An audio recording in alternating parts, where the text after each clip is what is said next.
Have you ever caught yourself wondering whether there is a faster way to recognize a narcissist without waiting months or even years for the damage to become obvious?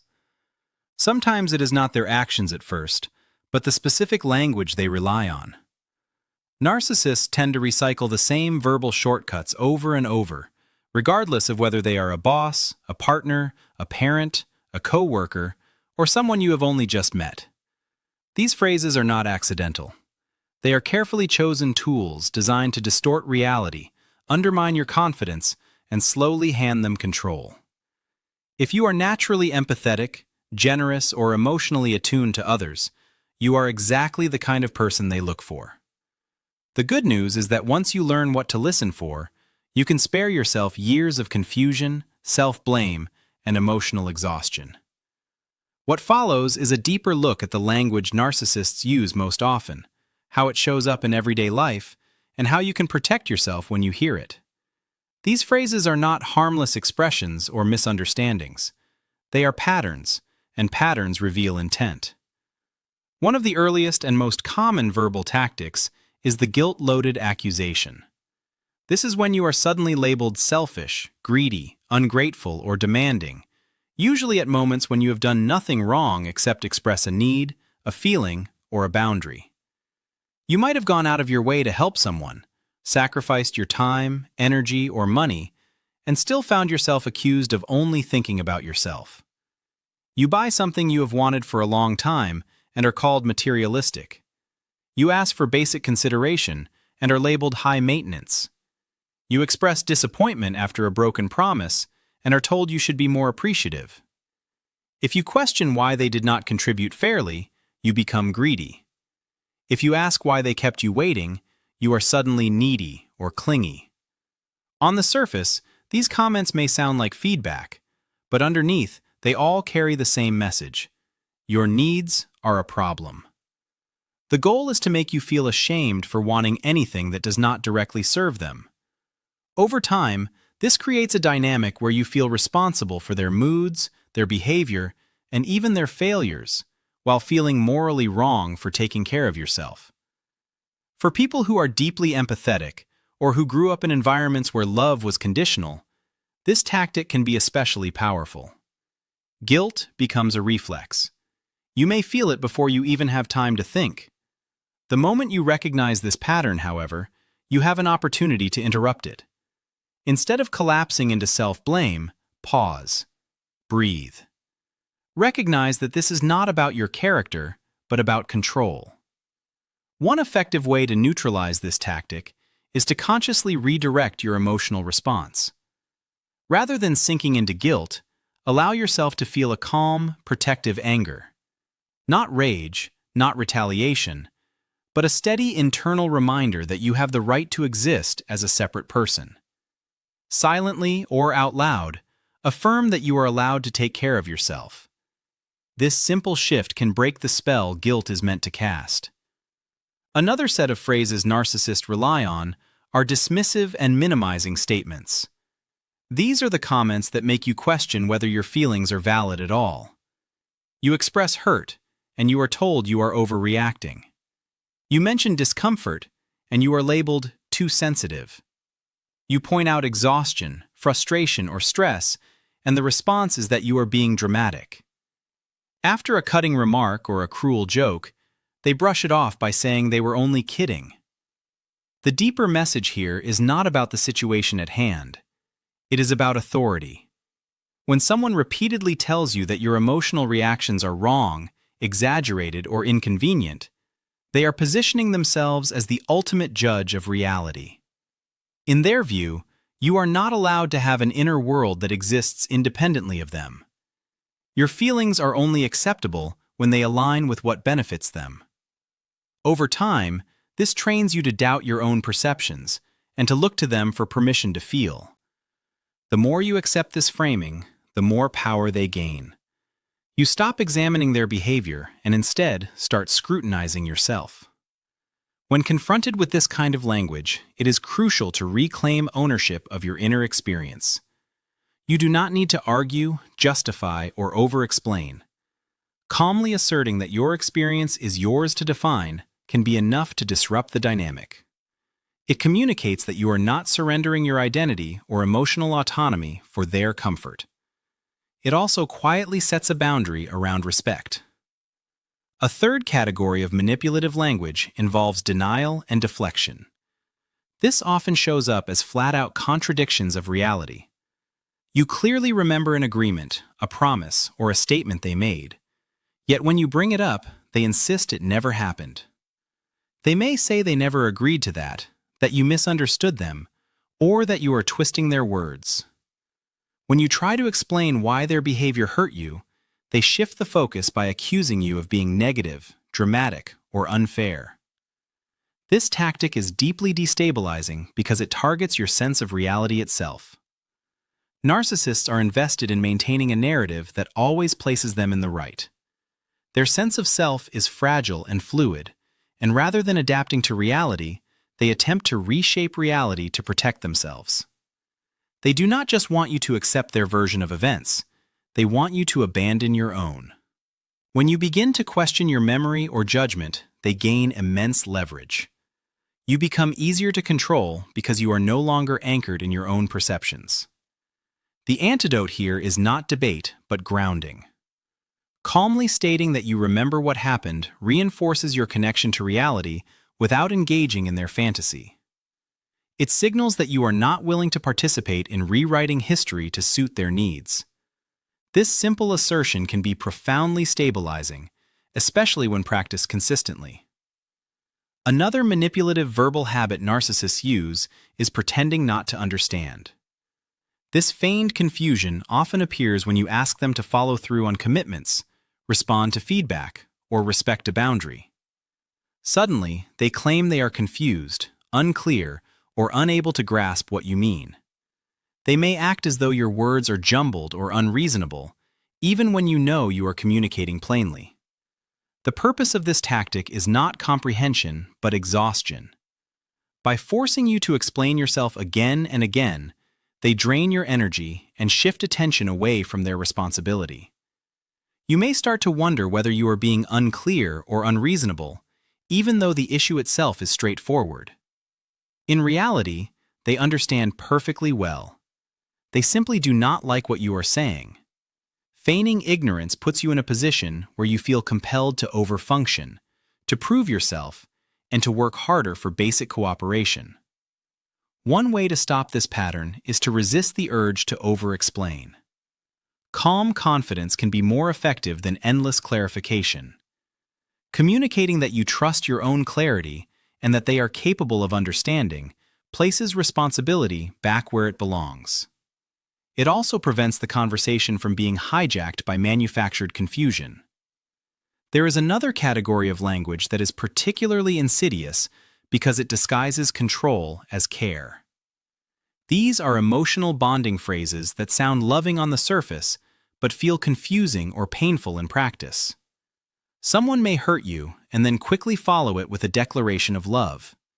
They may embarrass you publicly and later insist that everything they do is for your own good.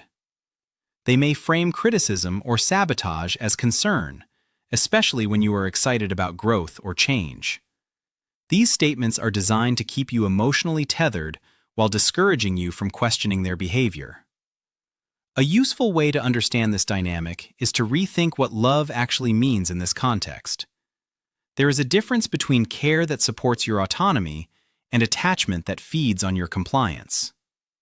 When narcissists say they love or care about you, what they often mean is that they value how you make them feel, how you meet their needs, and how available you are to them. Recognizing this reframing internally can be liberating. It allows you to separate words from actions and to evaluate the relationship based on impact rather than intention. When you stop interpreting controlling behavior as love, its power diminishes.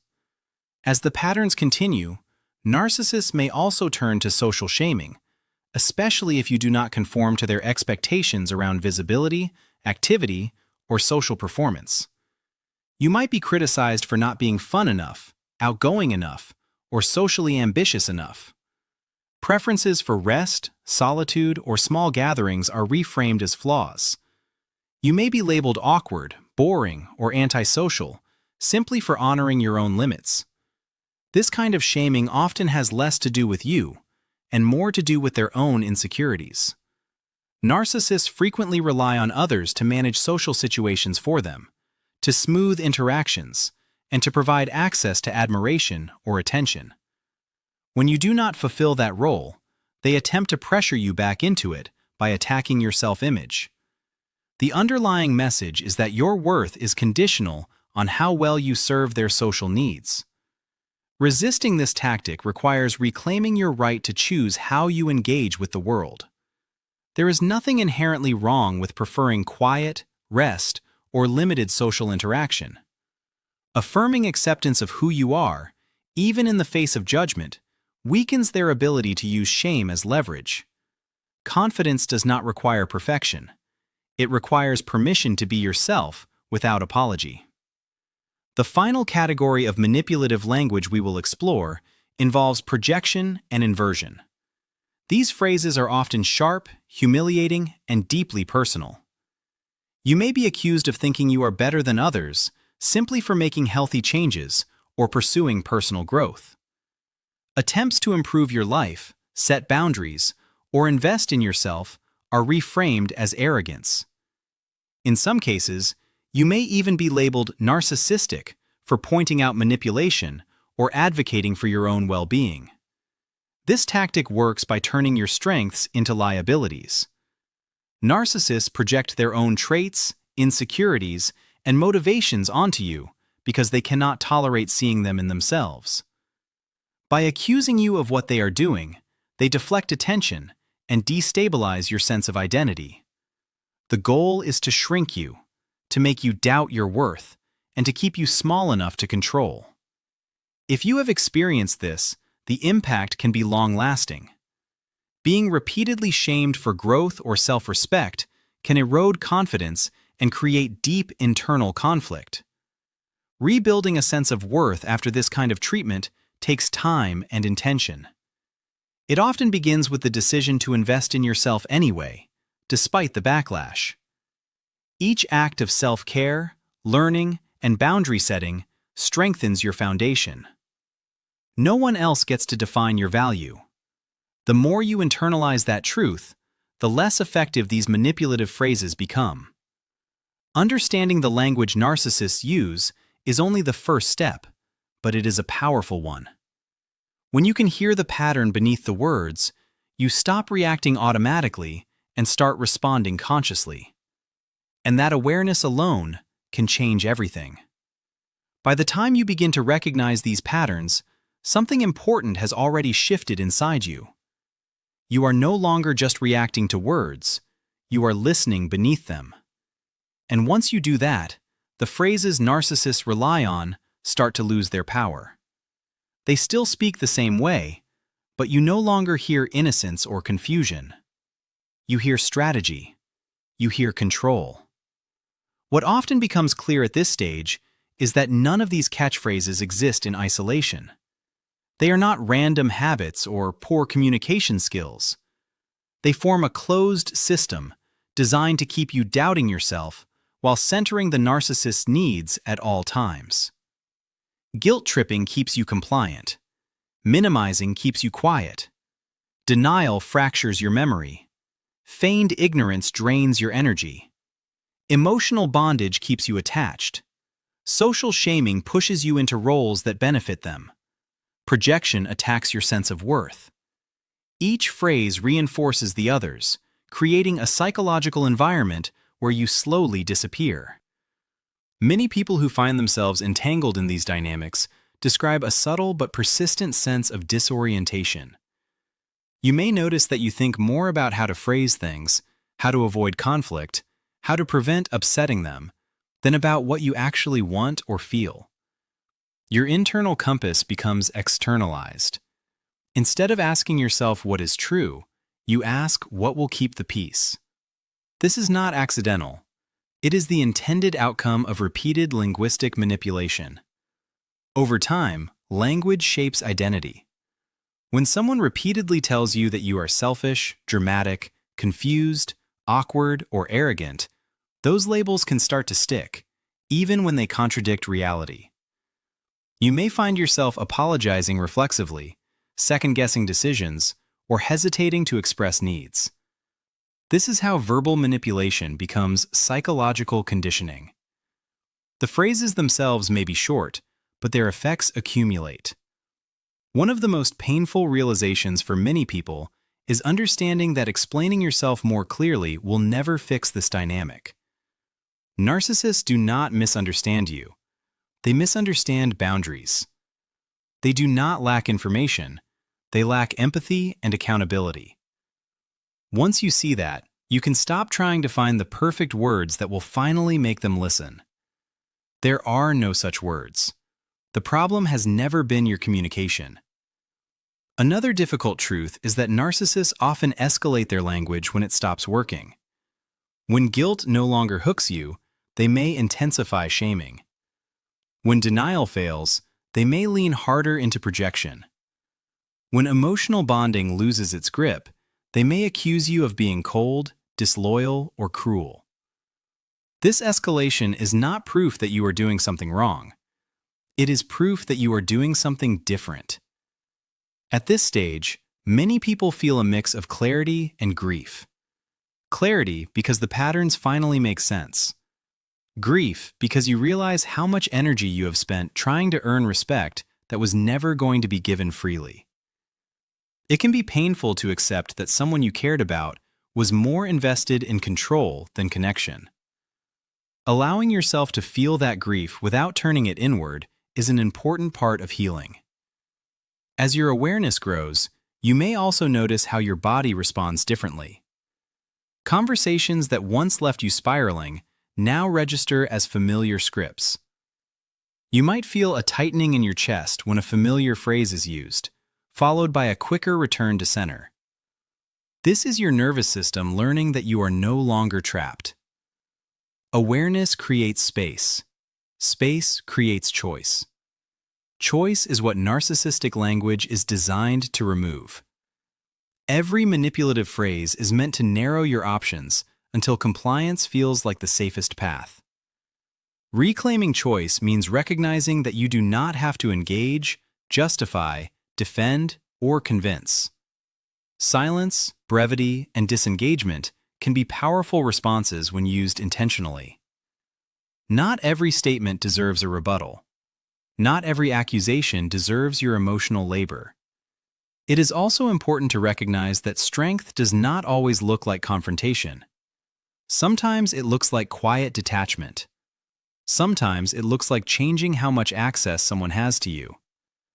Sometimes it looks like trusting your internal reality even when no one validates it. These are not signs of weakness. They are signs of psychological sovereignty. As you continue to step out of these patterns, you may encounter internalized echoes of the same phrases. You might catch yourself thinking you are being selfish for resting, dramatic for feeling hurt, or arrogant for feeling proud of yourself. This is a normal part of deconditioning. The voice of manipulation often lingers internally long after the external source is gone. When this happens, gentleness matters. Notice the thought. Name it. Remind yourself where it came from. Then return to your own truth. Rebuilding self-trust is not a single decision, but a series of small, consistent actions. Each time you honor a feeling instead of dismissing it, you strengthen that trust. Each time you set a boundary and survive the discomfort, you reinforce your autonomy. Each time you choose yourself without explanation, you weaken the old conditioning. It is also worth acknowledging that narcissistic language can appear in professional settings, families, friendships, and romantic relationships. The context may change, but the structure remains the same. Learning to recognize these phrases early allows you to respond strategically rather than emotionally. It allows you to gather information instead of giving it away. It allows you to protect your time, energy, and sense of self before deep entanglement occurs. This awareness does not turn you cold or unkind. In fact, it often makes you more compassionate, because you no longer confuse empathy with self-abandonment. You learn that caring about others does not require sacrificing yourself. You learn that kindness without boundaries is not kindness at all. It is self-erasure. As you move forward, the most important shift is internal. You stop asking whether you are too much and start asking whether something is enough for you. You stop trying to prove your worth and start protecting it. You stop internalizing harmful language and start observing it with clarity. This is not about becoming hardened. It is about becoming grounded. Understanding manipulative catchphrases is not just about spotting narcissists. It is about reclaiming your relationship with language, reality, and self-worth. Words shape worlds. When you no longer accept words that distort your reality, your world begins to stabilize. You stand on firmer ground. You see more clearly, and you are far less likely to be pulled into dynamics that thrive on confusion. Now that you know what narcissists say, the next layer of awareness often comes from noticing what they do without words. How they position themselves physically. How they invade space or withdraw it. How they use posture, proximity, and presence to assert dominance or superiority. Language is powerful, but it is only one channel of control. The more layers of awareness you develop, the earlier you can recognize unhealthy dynamics, and the easier it becomes to step away from them. And with each step away, you create more room for relationships built on mutual respect, clarity, and genuine care. That is where healing happens. Not in fixing others, but in finally choosing yourself.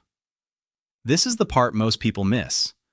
None of this is about poor communication, personality clashes, or you being too sensitive. It is not accidental. It is not unconscious. It is a system of control built through language, repetition, and psychological pressure. When you line up all 7 patterns, a single truth becomes clear. Narcissistic communication is designed to disconnect you from yourself so they can remain at the center of your reality. Once you see that, the confusion begins to dissolve. The real shift happens when you stop personalizing their words and start recognizing the structure behind them. Guilt, dismissal, denial, feigned confusion, emotional bonding, social shaming, and projection all serve the same purpose. They are meant to make you smaller, quieter, more dependent, and easier to manage. Awareness does not make you cruel or closed off. It makes you precise. It allows you to respond instead of react, to observe instead of absorb, and to choose yourself without apology. Healing, at this stage, is not about changing them. It is about restoring your internal authority. The moment you stop outsourcing your reality to someone who benefits from distorting it, you begin to reclaim your sense of self. You trust your perceptions again. You respect your needs again. You no longer argue with manipulation. You recognize it, and that recognition alone weakens its grip. Now that you understand what narcissists say and why they say it, the next level of clarity comes from observing what they communicate without words. Their body language, their physical positioning, the way they use space, silence, and presence often reveals even more than their language ever could. These nonverbal cues are how they assert dominance, signal entitlement, and test boundaries long before the first manipulative phrase is spoken. If you want to deepen this awareness and learn how to spot these dynamics early, watch the next video to understand the body language of a narcissist and how they establish control in any room. The earlier you can recognize these patterns, the less power they will ever have over you, and the more grounded, clear, and self-directed your life becomes.